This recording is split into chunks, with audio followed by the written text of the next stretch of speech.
Welcome to this October 10th, October HR and Business Services Committee meeting. We will be starting at 4:35. Did I say Tuesday? No, never mind. We will be starting at 4:35. We have no guest presentations for this meeting, and we are going to move human resources reports until after business services. So we will start with the great news on our enrollment report. Executive Director Zunich. Yes, I'm very pleased to announce that. Your microphone, please. Good evening. I'm very pleased to announce that our enrollments are up 8,136.37.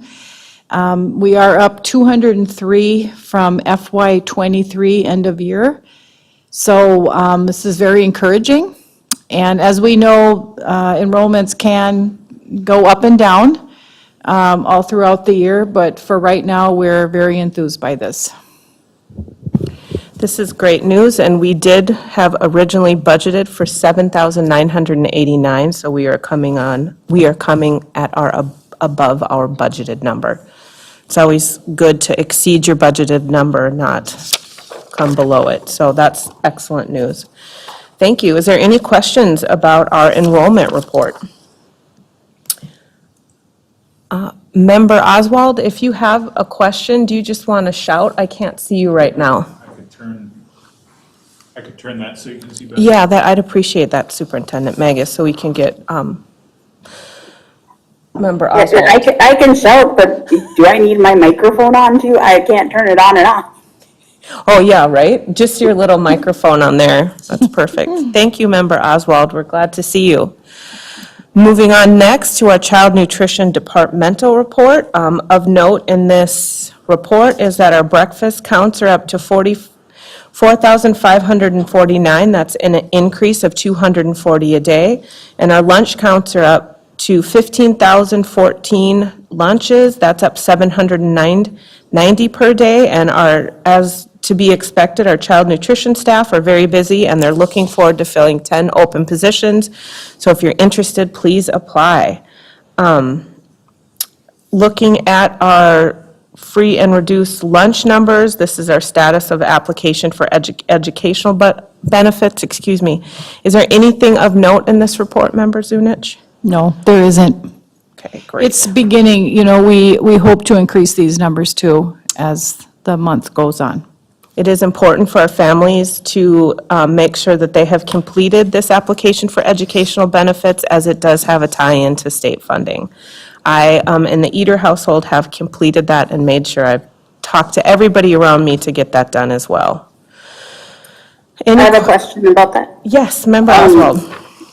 Knowing that does the state still require that we have the forms turned in by October 1st to count for next year? And if so, can we get the number and a comparative to previous years?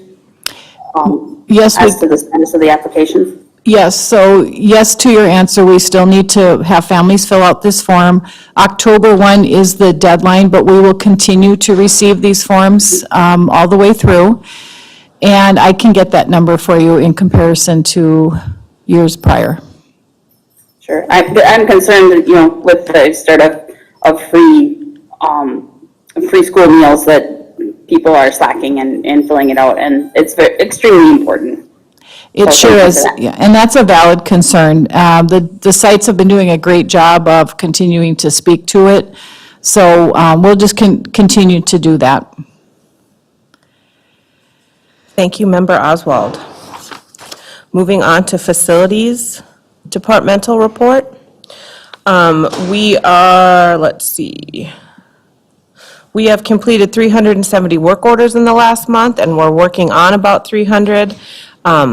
We have a slightly higher than average number of work orders open, and this is due to having our students back in our buildings.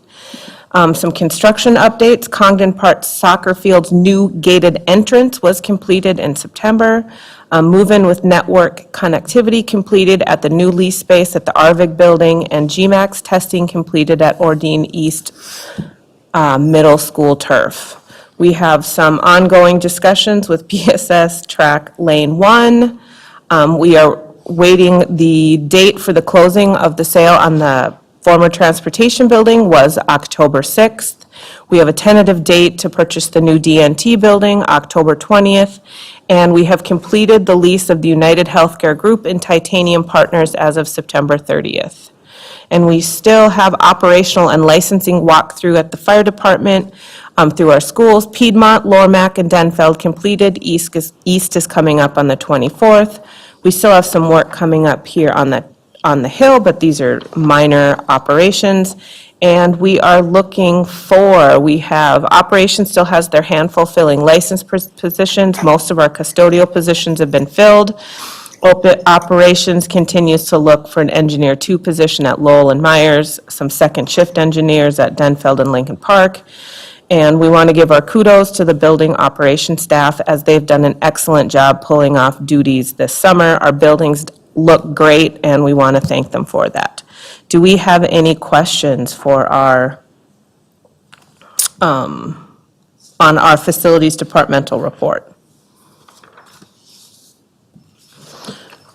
Great. One quick question. Oh, yeah. Sorry. Teresa? Just about facilities. Sorry. Just, I know that we've been working really hard related to some of the questions that came up in the past month related to facilities scheduling, and I know we've made some improvements in that area. Do you want to just speak to that really briefly with like the basketball, and we've seen some improvement, or would you prefer to? No, I can speak Thanks. to it. Thank you. I apologize for being late. It is, yes, thank you. So we have worked really closely with community education as well as our facilities team to ensure that we have coverage. And part of that is the staffing, but a lot of it is movement of staff, current staff. And so we've been working with the union closely. We also have some new job descriptions coming forward. One that you see on the agenda tonight related to having a position that floats so that we have more flexibility to move staff around. So all those things kind of combined, we're able to provide more access, probably not as much as maybe we've had in the past, but we are still working towards that to try to ensure that we can have the community be able to utilize our spaces without putting undue hardship onto our staff as well. Thank you for that update, and I appreciate the district's willingness when our community has concerns and wants something from us or has problems that they come forward and we are responsive to them. So I appreciate all of your work. Thank you. Thanks, so do I, and that's why I was calling it out, is just because I know that the team worked hard to lean into it, and we're making improvements. There's still a ways to go, but we're seeing some great effort and great improvement. Great. Any questions, Member Oswald, Member Kirby? No. All right. We'll move on to the Technology Department report. Would love to hear Bart's summary.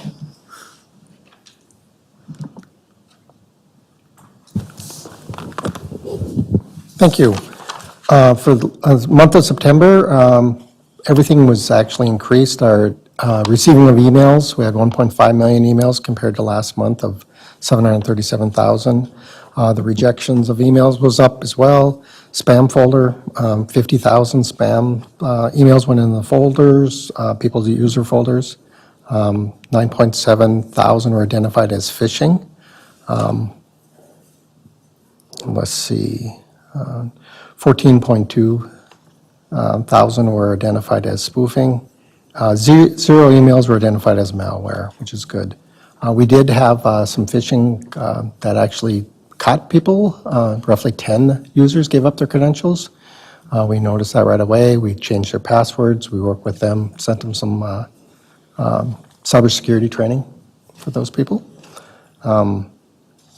So our Google accounts, we increased our Google accounts to 10,760 versus last month was 8,400. Our storage also, actually, I think that was a typo from last month.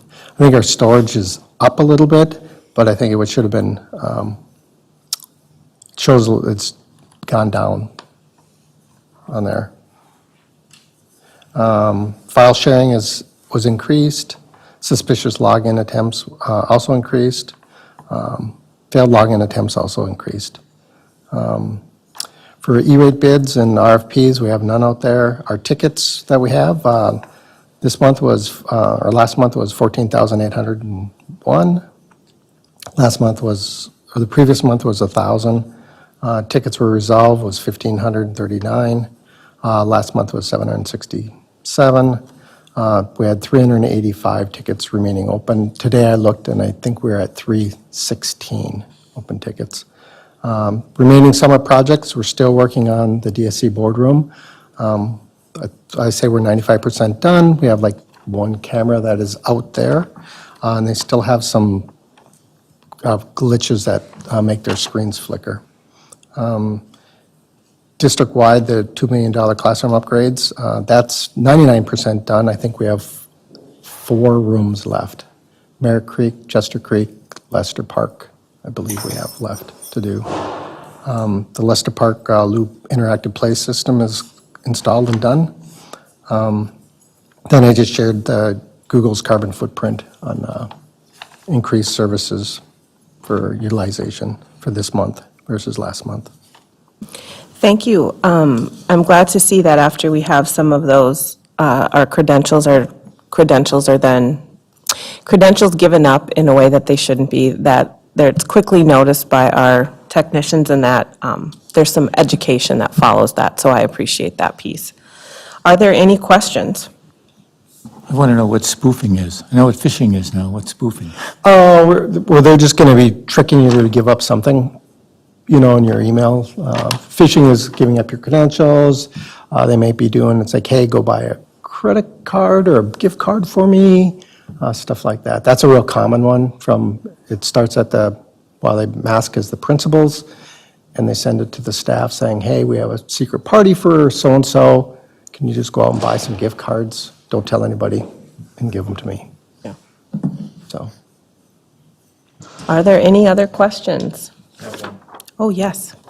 So I really appreciate your reports each month, and as we're working on our referendum, you've done, so much of what you talk about is related to things that we have with ESSER-funded spending, like putting in new smart boards, everything.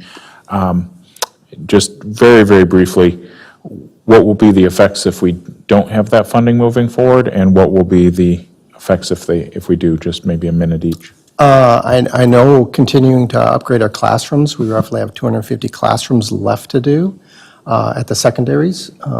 That would be put on hold. I mean, the technology in those classrooms is from 2010 right now. So pretty much everything has been done in the classrooms except for our secondaries. We did all the elementaries this last 2 years.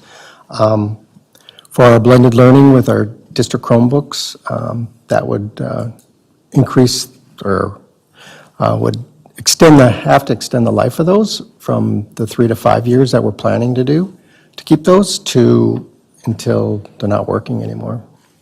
So that would really impact the blended learning one-to-one on there. Thank you. I appreciate your time. And thank you for your comments on what our technology infrastructure would look like if our referendum is not successful. Moving on to our transportation report, we have some challenges with staffing. So we're continuing to have those challenges, working hard to fill positions for drivers and helpers.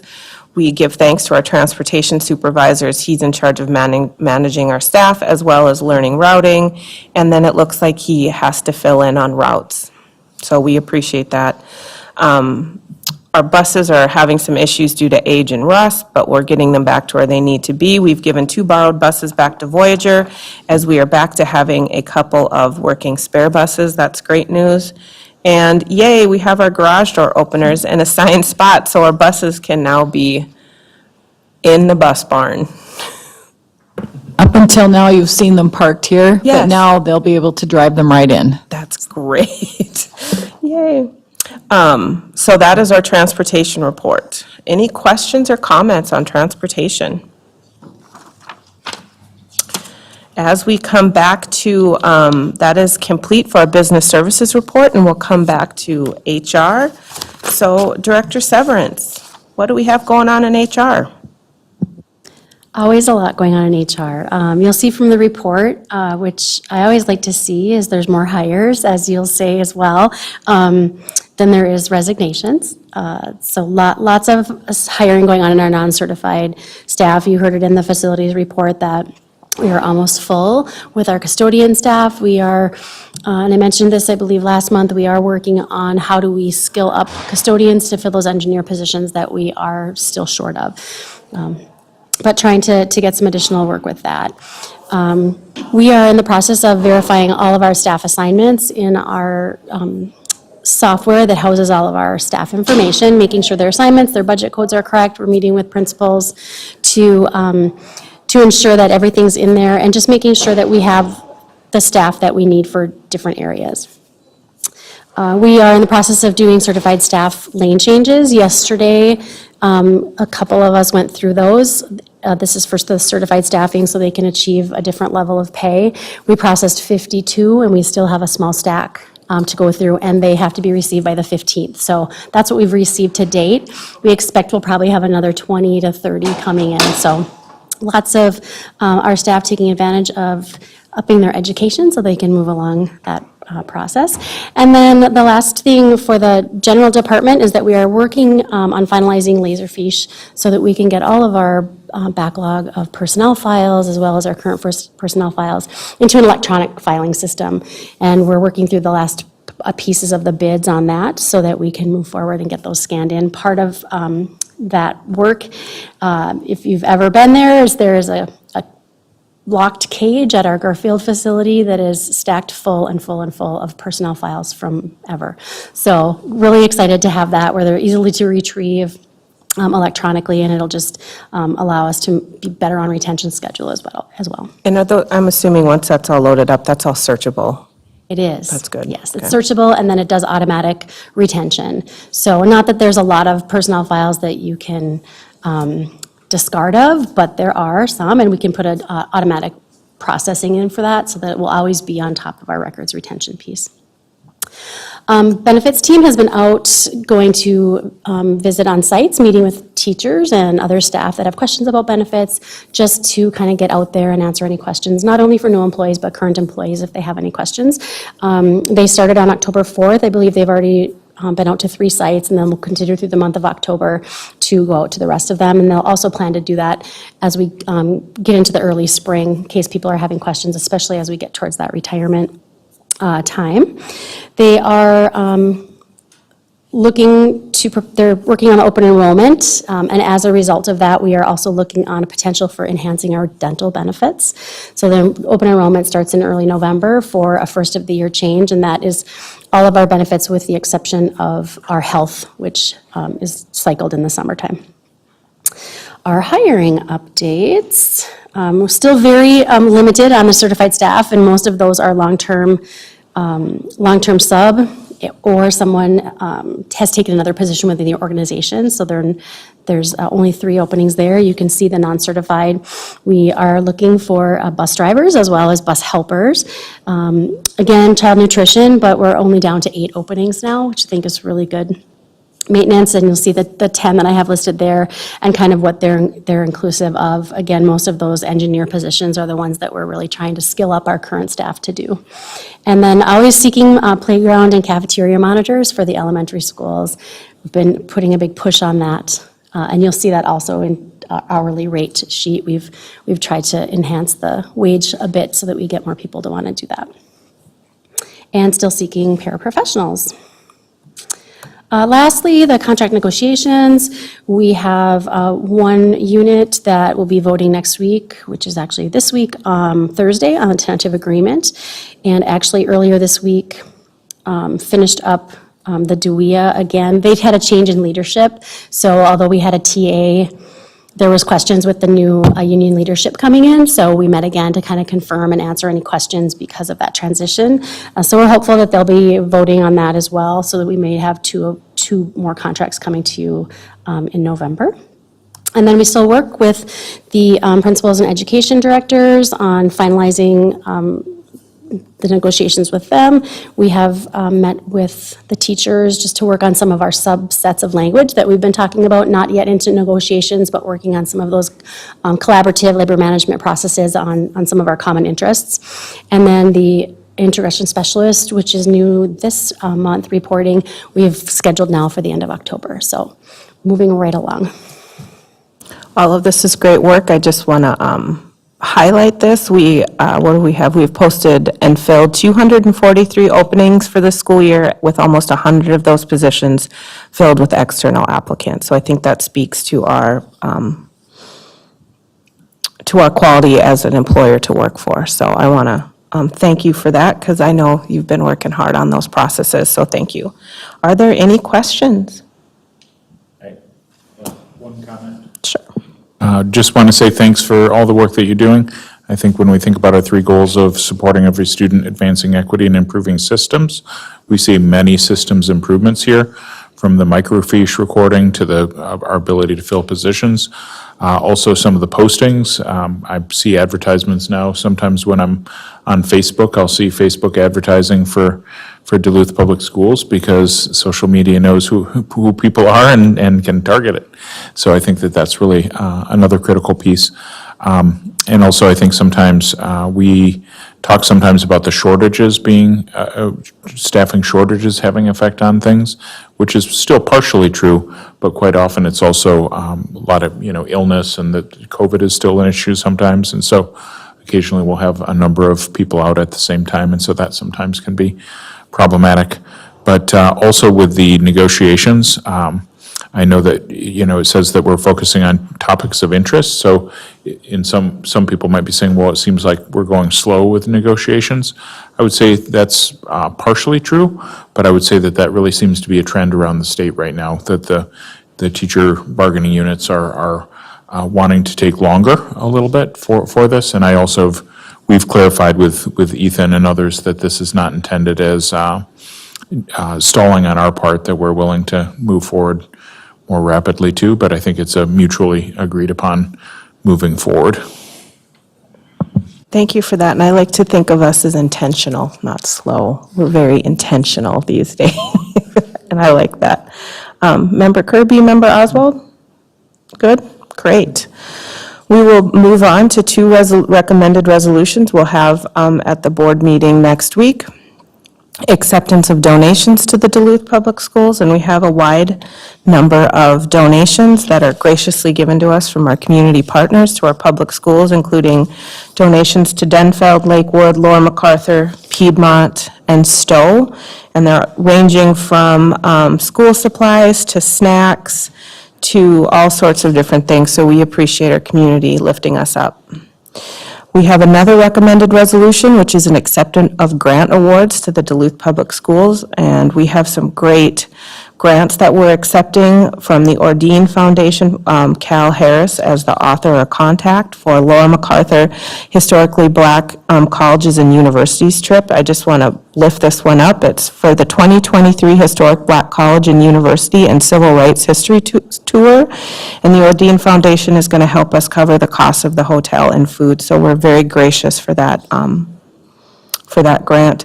We also have the Arrowhead Library Association that is providing funding, that covers registration for each of our media specialists for the 2023 Minnesota Library Association Annual Conference.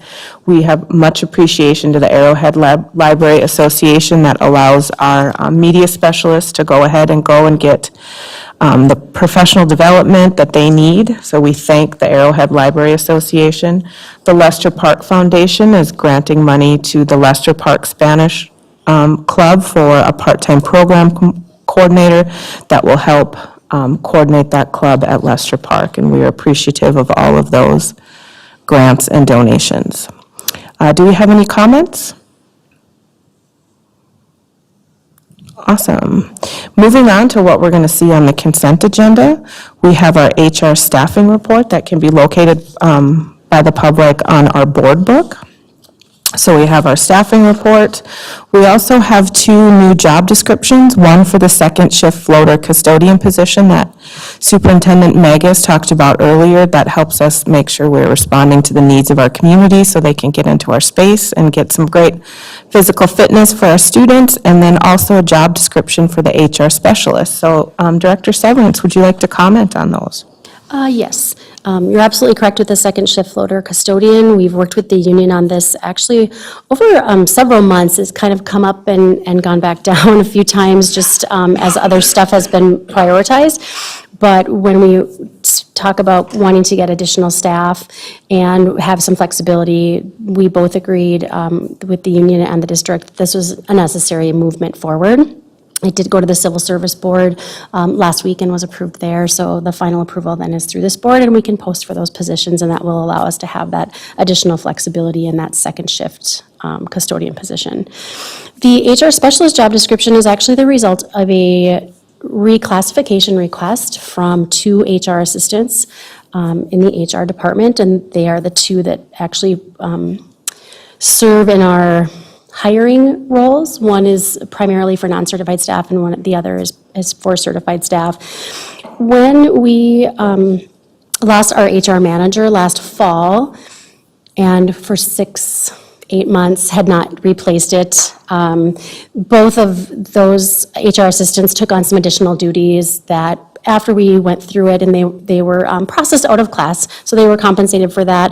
And after we looked through what the duties they took over comparative to what the HR manager role was, we determined that it's probably better suited to sit with the HR assistants, but their job description didn't really reflect that higher level of work that they were doing. So they requested a reclassification.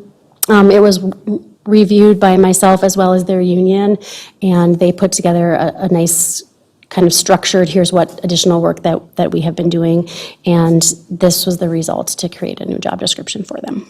And this has also been agreed with their union as well.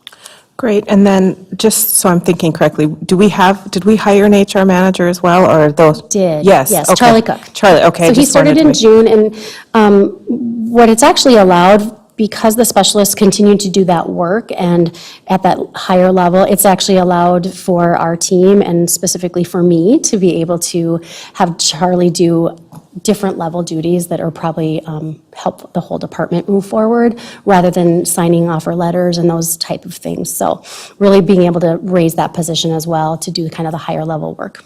Good. I'm thrilled to hear that. I know that you've taken on additional responsibilities in the past year, so anything we can do to sort of pull some of those responsibilities off your plate, I'm always happy to see, so thank you.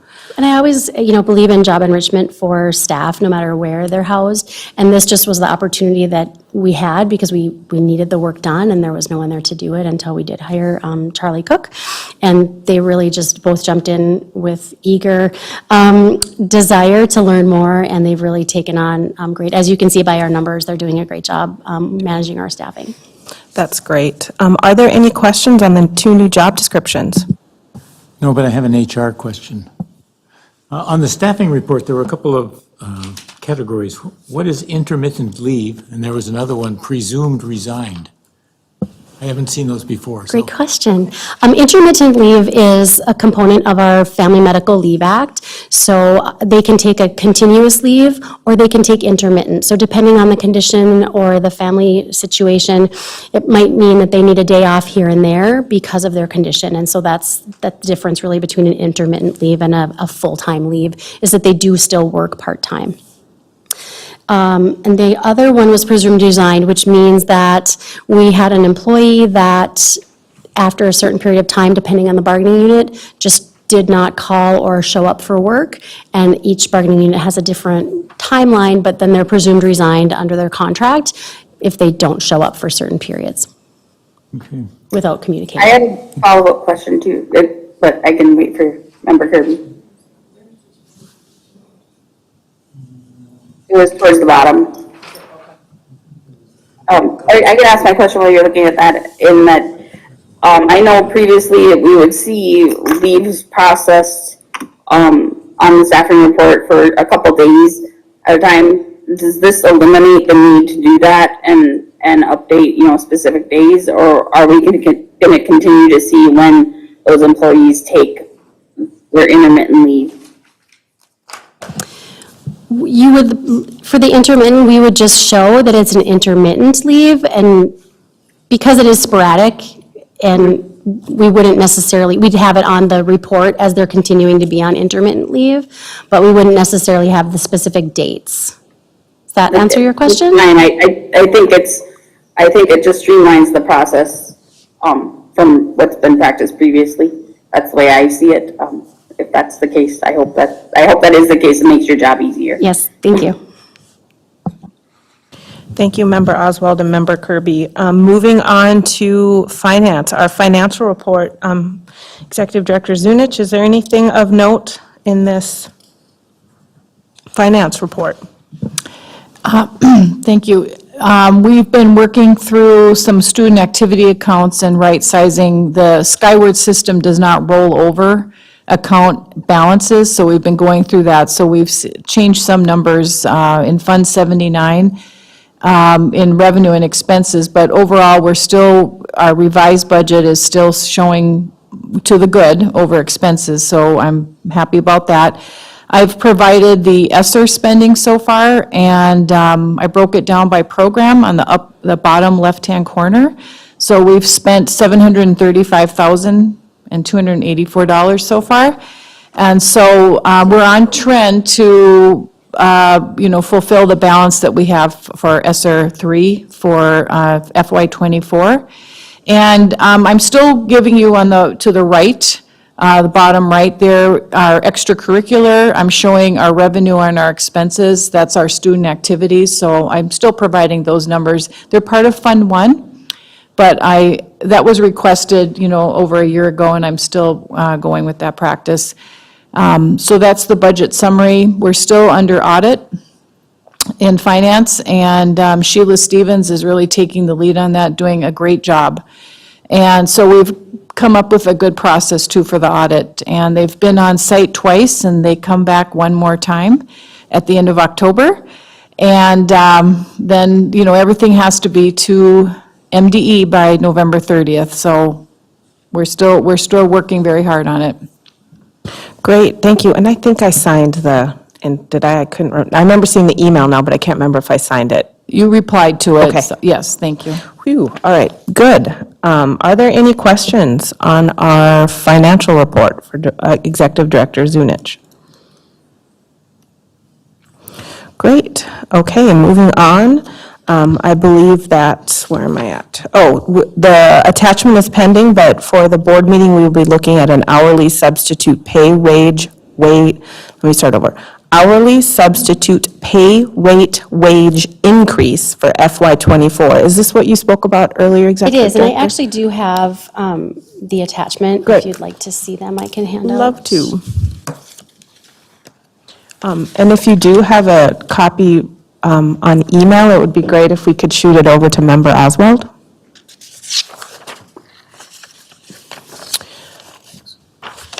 Can you hand them over? Can you also give them, they're 2 pages, yeah. I don't, on my laptop, I do not have an electronic copy, but I can. Snap a picture and text it to her. Okay, Oh, that that'd be would great. Thank you. Member Oswald, the superintendent will look for a text from him. Thank you.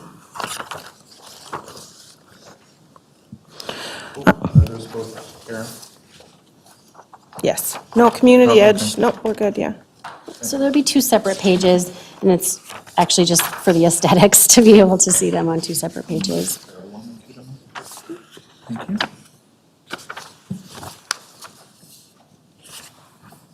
So what you'll see in the red is any proposed changes. The other thing that I didn't read, but I'm going to highlight it for you now, and I will read for the board attachment, is previously it used to say hourly substitute, depending on where you looked. And I see there's still a few substitutes kind of coded there, but we don't really distinguish that being any different. If I hired hourly, we're assuming they're filling in, which kind of same as a substitute. We don't really hire substitutes other than we through teachers on call. So that's kind of where I've drawn the line for substitutes are through our teachers on call, our hourly hires. Whether they have a schedule or not, they might just be a periodic, we can call them and they come in and fill in. But I think it's confusing because of the substitute, so moving that to all kind of count as hourly. Primarily, we've increased most of these positions by $1 an hour, and that really, I think, is minimal to try to keep up with other workplaces in Duluth area and to try to be somewhat competitive. There are a few that we've raised, you'll see it like $1.50. Our cafeteria monitors, that is one thing that our principals has really requested to be able to pay them a little bit more. And it is an unusual schedule of time, so we wanted to make sure that we could recognize that. And it's not an easy job with kids and playgrounds, and then the weather comes and the lunchroom kind of, so we wanted to make sure that we appreciated that. And then the only other real big difference here, other than that $1.50, is you'll notice under the building operations, I'm unsure why the retired fire person 1, which is an old title, but it is still listed in our contracts, was paid an hourly rate rather than just part of the maintenance contract. So we just want to make that consistent through all the maintenance positions. This looks great. I think it's important that we can increase our pay so that we can attract the best people to watch over our kids. So I appreciate this. Are there any questions, Member Oswald or Member Kirby? Yes. Great. Could you possibly just go over the budgetary process in determining how our budget can absorb these increases in pay, and how we're going to afford that in the future? Just kind of go over that. So, because being on the board for nearly 8 years, I remember a time when it was all doom and gloom, and asking for a dime raise was a huge debate. And so I'm just curious, for the public and for my own information, how we can justify, raising wages across the board, knowing that we need to, and I'm supportive of it, but just knowing how our budget is going to absorb it too in the future.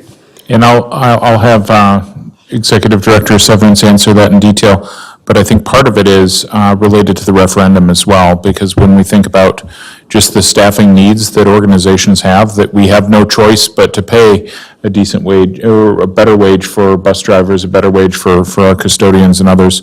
And so that has created some of the financial pinch on our budget that has led to us needing to move forward and ask the community for support with those 2 referendum questions. So that is partly just to make sure that we can survive and continue to pay those rates that are being required by the outside. But I'm sure you have other information you can share.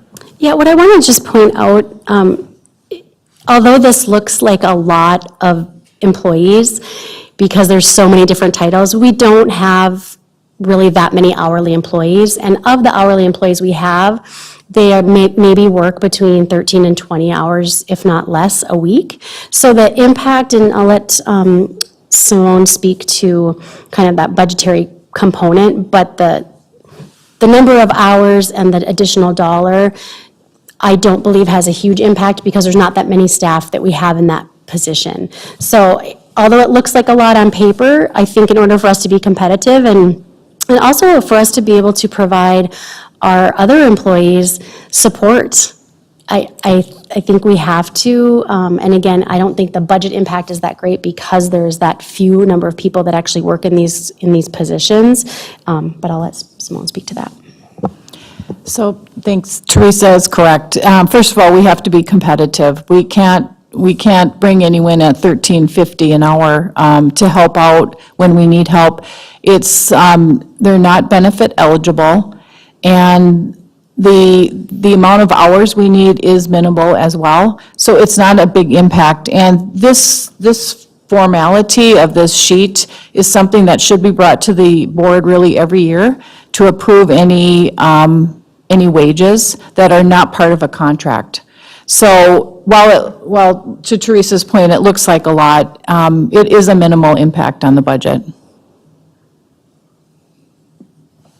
I think that's a really important narrative to make sure the community is aware for those that are paying attention, because, yeah, this looks like a lot, and if you consider that, you know, there's multiple people in multiple positions, that it could look like an exorbitant amount, but I understand exactly what you're saying, that, it's something that's necessary in the job market today, and I just want to make sure that,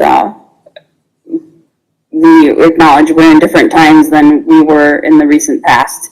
And that, you know, you weren't just lucky to have a job in ISD 709, but now every organization in town is, you know, finding harder and harder, it's harder and harder for them to find ways to fill their positions, and pay is one of those equalizers that we have to meet, but we also need to ensure that we have the financial resources to continue to do so. And that is a huge ask in the referendum, and I understand that. So thank you for that clarification for everybody. Thank you, Member Oswald. That's a great question. Moving on to our fundraisers. We have some great fundraisers here done by the fifth graders at Lakewood so they can make their trip to Wolf Ridge. Lincoln Park, the music department. So our Lincoln Park music students can go out and have some great experiences. The library at Ordine East, the Ordine East Student Council, and then at Ordine East, we have a school store. So this is great to see. Moving on to our bids, RFPs, and quotes. We have a request for an RFP here for, what am I looking at? Architectural services is RFP 315. Superintendent Magus or Executive Director, any of our executive directors want to comment? Sure, I can comment on both of those RFPs that you see, well, all three of them, but I'll start with the first two RFPs. Those are both RFPs that were open today, and honestly, I don't have the results, but those are for architectural and engineering services for our revitalization of the Duluth News Tribune building, trying to get ahead of that so that once our purchase is final, we have the pieces in place to move forward for renovations and be able to utilize that space for our staff and our programs. I'd like to say thanks to the board. I know that based on allocation, we do have the right to work with somebody and then continue contract with somebody, but I think quite often it is better for us to go through an RFP process. It just creates better transparency, and it also gives competition an opportunity to share their perspective, and also can drive rates lower based on, even if we end up going with the same provider, sometimes they'll offer a better rate. So thanks to the board for asking the question about going to RFP with our work, and we enjoy seeing who's out there and who can provide the best for our kids. Do we have any questions, Member Oswald or Member Kirby? Great, okay. And then we have no contracts, change orders, or leases. We have, moving on to miscellaneous informational items. We have quite a list of expenditure contracts that can be looked at. They run for quite a few pages here. And then moving on to our no-cost contracts from Winona State.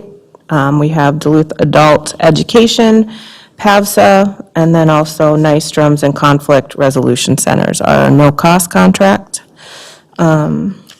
Executive Director Zunich's favorite thing to see is our revenue contracts. And we have one from Northeast Services Cooperative so that we can provide some licensed school nurses. And then lastly, we have a grant application. We have quite a few grant applications from the Northland Foundation. For preschool and Head Start, we have again some generous grant applications from Arrowhead Library Association for our media specialists to provide them with some professional development opportunities.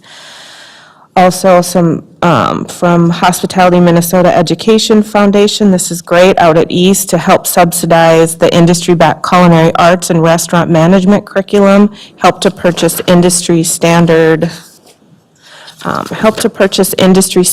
equipment and supplies, and to ensure a safe food lab, ! Help to purchase ingredients and support for instructor training. So those are great. Let's see, we also have some coming in from, oh, no, I already said those, right? Yes, okay. I'm pulling it together, I promise.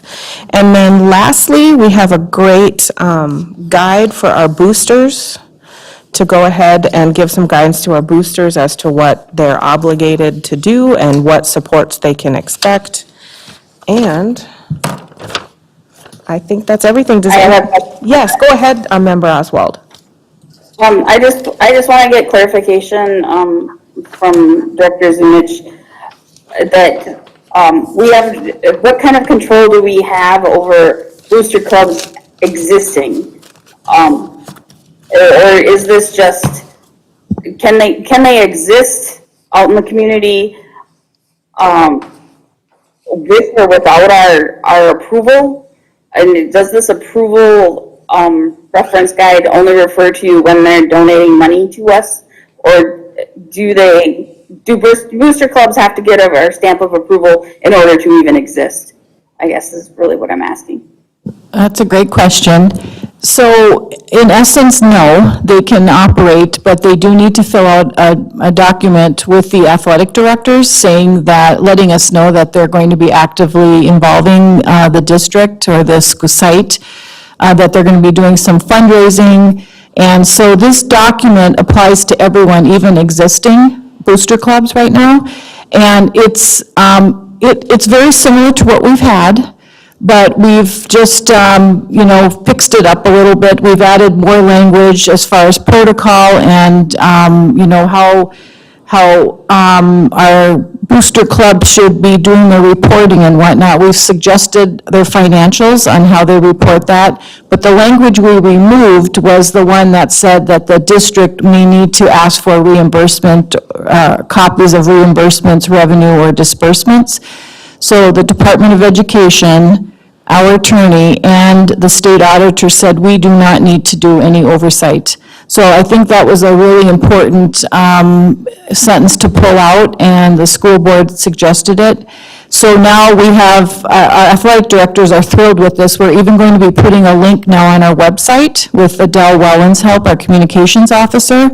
And anyone will be able to go to the link now and bring up this document. They'll be able to bring up a Google Doc that they need to fill out and letting us know what their federal ID numbers are and what the intent is of their club. And so we will now know at all times who our clubs are in the district. So do they have to get our approval? Not necessarily, but we do need to know that they are, they're active with our district. And are we responsible for them, holding their end of the bargain? such as, should they, fail to file their taxes or, to maintain their nonprofit status and that kind of stuff? Does that have anything to do with us? It does not. We have our suggested legal compliance that we've suggested to them. If they fall out from the IRS, that is on their booster club. We do not have anything to do with it. Now, having said that, as part of our yearly audit, we will be going in to check the IRS status. It's available to anybody. And so we will make that as a part of our yearly process, just so we know.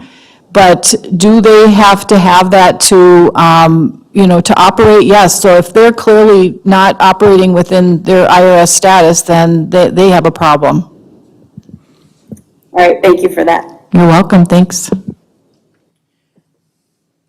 Great, do we have any other questions? That looks like we can wrap up our HR Business Services meeting at 5:24 this Tuesday. Thank you to everybody. Have a great night.